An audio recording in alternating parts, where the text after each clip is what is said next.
Hi everyone, Megan here, and I want to wish you all a very happy new year.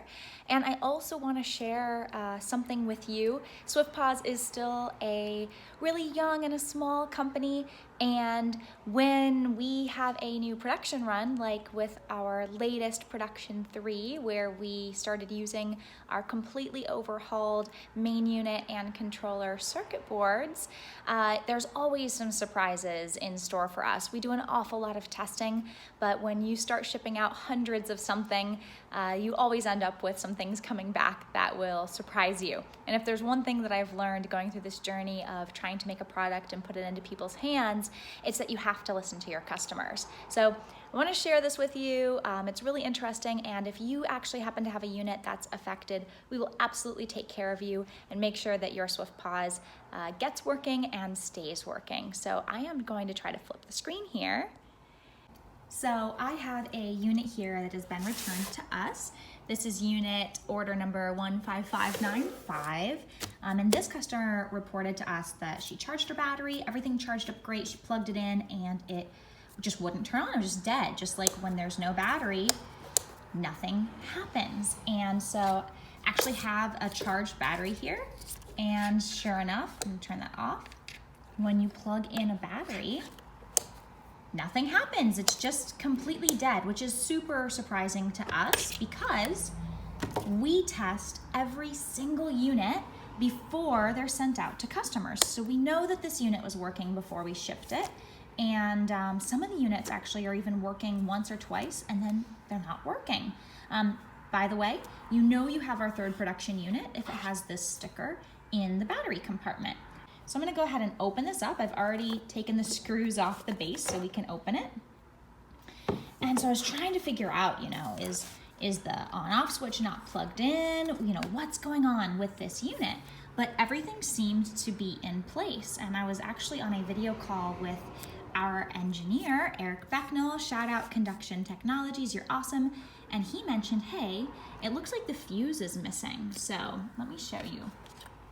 There is supposed to be a little fuse right here, and there's just nothing there. And the solder is there, and we know a fuse used to be there because we tested this unit before we shipped it out. So I was looking around and trying to find the fuse, and I actually glanced over here, and oh my goodness, we found the fuse. It has literally worked its way into and embedded itself into the housing. Look at that. So what's happened is this fuse is actually just pressing up against this part of the housing when we assemble it fully together.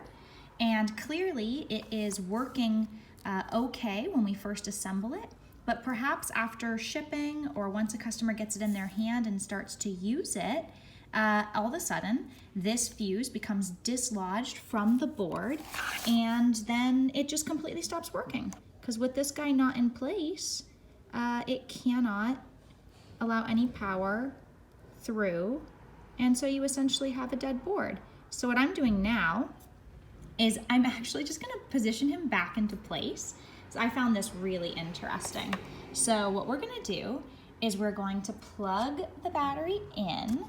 Now we've taken that little part that was stuck. So we're plugging the battery in, and we're gonna go ahead and turn her on. Okay, so she's not working, and now we're gonna go ahead and let that fuse make the connection again. So here we go. And she's running again. Isn't that amazing? So it's quite interesting to me how you can do so much testing, and we poured so much development time into getting this to be just right, and just a little bit of an interference problem causes this fuse to sometimes dislodge from the board.